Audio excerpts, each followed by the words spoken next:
On today's video, I wanted to talk briefly about the skills that you need in order to become a real estate agent. If this is something that interests you, then stick around for my quick tips on what kind of skills you need to become a real estate agent. We're starting in just a few seconds.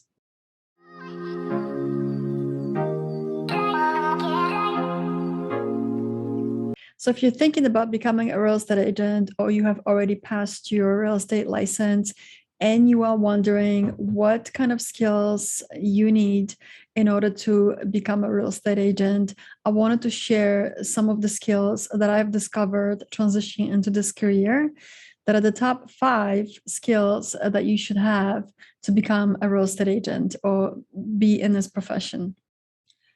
The first skill that a real estate agent should have is self-motivation. This job is truly the kind of job that is self-motivated every single day. You don't have a boss that comes and tells you what to do every morning. You basically wake up and you set your own plan for the day, your own schedule, and you have to be motivated to succeed every single day. There's nobody rooting for you on the side of your chair. There's nobody telling you what to do. It's you in your own business. So self-motivation is key to even start thinking about this career. And I am not sure if this is something that you could learn. I think you have to be pretty much a self-motivated person from the get-go. But if you really try hard, perhaps you could learn how to be self-motivated as you go along, but it's going to be a little bit harder for you in the beginning. The second skill that a new real estate agent should have is be teachable. If you don't have this skill and you're not teachable, then become teachable. All the skills that I'm talking about today, most of them you could learn. You can change yourself to acquire them and find out how to have these skills in order to be a good real estate agent. If you already have the skills that I'm going to be mentioning in this video, more power to you. But teachable is one of them, because if you are transitioning from a different career and you're coming into the real estate market as a brand new agent, you have to be really open-minded to be able to learn and train and find out how to do this business. So you have to be teachable. You have to be able to read materials that pertain to business development and real estate, and just have an open mind and be prepared to learn as this industry is changing every day. The third skill that a new real estate agent should have is be organized. I'm not talking about being a neat freak and super transactional and having everything micromanaged. That's not what I'm talking about. I'm talking about being able to organize your calendar and your time management. Time management is crucial to being really skillful in this business, because like I mentioned before, you are your own boss. So you don't have a schedule given to you by somebody where you follow and you clock in, you clock out, you have a lunch hour and all that stuff. You really are the king or queen of your own world, and you are managing your own time. So being really organized and maximizing your time in the most efficient manner is really a great skill to have. And knowing how to really apply calendar in your life. So basically everything that you do during your working hours, and I'm not saying from morning till night, because you do have to have a life too, and you have a family and kids and friends and social life, and let's not forget about this. But if you put on your calendar from morning till the afternoon all the things that pertain to your business, you will be more likely to be able to really attend to them and not forget and make mistakes. The worst thing you can do is have a client appointment that you forgot about because you didn't put it in your calendar. Myself, I put everything I do in my calendar, including gym, because I know that once it's on my calendar, it's going to get done. It's like gym, it's also like making an appointment with myself. So this is something really crucial to being able to have a calendar. Myself, I have two calendars. I have the electronic version where I have the automatic reminders popping up on my phone. And I also keep a desk calendar on my desk where I jot down the things that I'm going to be doing for today, for the day that I'm coming into to the office. I look at the calendar and I review everything that I'm going to be for the day. So there is no way for me to fail in terms of organizing my day because I have a backup. I have the electronic version and a paper version. Everything is in it. Later on, when I'm done with my day, I relax, I take it easy. I'm not so stringent and strict about things that are happening. If there's an impromptu event, I'll do things spontaneously, but this is outside work hours. And another thing I wanted to really stress about the calendar is that you really do not want to extend your day outside the working hours where you are constantly running around in circles and trying to catch up, and then you end up working till midnight. This is really not an efficient way to manage your day. You want to block off a chunk of your day from morning till afternoon.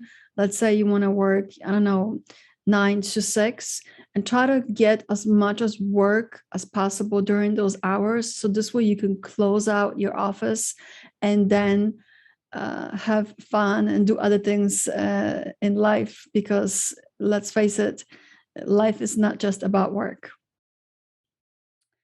The fourth really important skill in real estate is you have to be a people person. And by being a people person, I do not mean being a social butterfly where wherever you go, you are just like the person of the party, the social butterfly. That's not what I mean. Being a people person means that you are not afraid to talk to anybody. There's two reasons for this. One is that throughout your real estate career, your main focus is always prospecting. So wherever you go, whether it's the supermarket or the laundry, dry cleaners, or movie theater, or an event, restaurant, whatever you're doing in your life, your daily activities, that's an opportunity to prospect. So when you are walking into a supermarket and you want to ask somebody a question, that's an opportunity to begin a conversation and perhaps maybe even gain a prospect. You do have to be able to talk to people so that you can generate business. And I'm not saying in like a sleazy, pushy way where you walk up and you say, I'm a real estate agent. Do you know of anybody who wants to buy and sell real estate? I'm not talking about this. I'm saying just being able to be open to a conversation where later in the conversation, you could reveal that you are a local real estate agent. So that's one thing about being a people person, being able to just practice that skill as well, so that you are yourself opening up yourself to other people. Not every conversation has to end with a prospect. Not every conversation has to end with something that you will automatically gain from. Sometimes it's even just acknowledging another person, saying hello, asking how that person is, and that's it. Not asking anything of return from that person, so that next time you go, that person knows that you are genuine. We want to really be able to create genuine, caring relationships with people around us, so that our reputation is starting to develop as somebody that is people-oriented and kind and generous. So that's one thing about being a people person. Another reason for being a people person in this industry, in this job, is that you will be dealing with clients, with customers. If you're a buyer's agent, you're going to be showing houses. If you're a listing agent, you're going to be working with people that are selling their homes, their most important transactions in their lives. Sometimes you're selling a history of that family. If somebody has lived in a home for 30 years, this is an emotional transaction for that person, for that family. So you're going to be dealing with different kind of people, with different kind of demographics and histories, and you want to be able to be approachable and be able to be understandable to these people, and compassionate, and have empathy, and also listen to these individuals. So you do have to be a people person in the sense that you are open to people, but that not necessarily means, like I said before, that you have to be a celebrity, a star, a social butterfly. Just talk to people, be kind, and listen. That's it. That's all you have to do in terms of being a people person. And the fifth really important element of having the skills is to be persistent. You have to have the persistence to be able to face rejections in all different situations as a real estate agent. One of the first rejections you will face when you start working as a real estate agent is when you are going to be prospecting, maybe on the phone, maybe you're going to be door knocking, maybe other ways you prospect, you will face rejections. People will say no to you, and you will have to face those rejections into positive experiences, saying to yourself that if somebody rejected me, I have now more time to deal with other people, more time to give to other people. The same thing with failed deals. Sometimes a deal will fall apart and you might feel very upset about it. But the way to look at it is to feel that if that deal didn't work out, now you have all this free time to spend on other clients, on other people, and other things you could do in your business. There's always a way to find positives in every negative situation, but the key really is to be persistent and not let these negative elements of the business get to you. Persistent really is the key skill that perhaps you could learn as you face the objections and face the rejections, and maybe your ego is going to get a little brushed in the beginning, or you'll get some kind of a resistance in yourself. But if you practice continuously to try to face these objections and face these no's, and being persistent, if somebody says no to you, you just don't try to have that affect you. Sooner or later, your persistence skills will develop and become stronger and better. Because really, when you are in sales, and we are advisors, and we are also salespeople, and we are people that have to generate our own business on a daily basis, you will have to be persistent in order to even come to the end of the deal and try to negotiate on behalf of your client. That also is a skill that you have to have in terms of persistence. Don't let other people walk over you. Don't let other people throw conditions at you. Be able to stand up for your client. That also involves being persistent.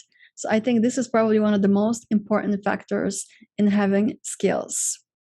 Other than that, in terms of having skills, I mentioned 5 skills that I think, from my personal experience and my own personal view and my own perspective, are the most key.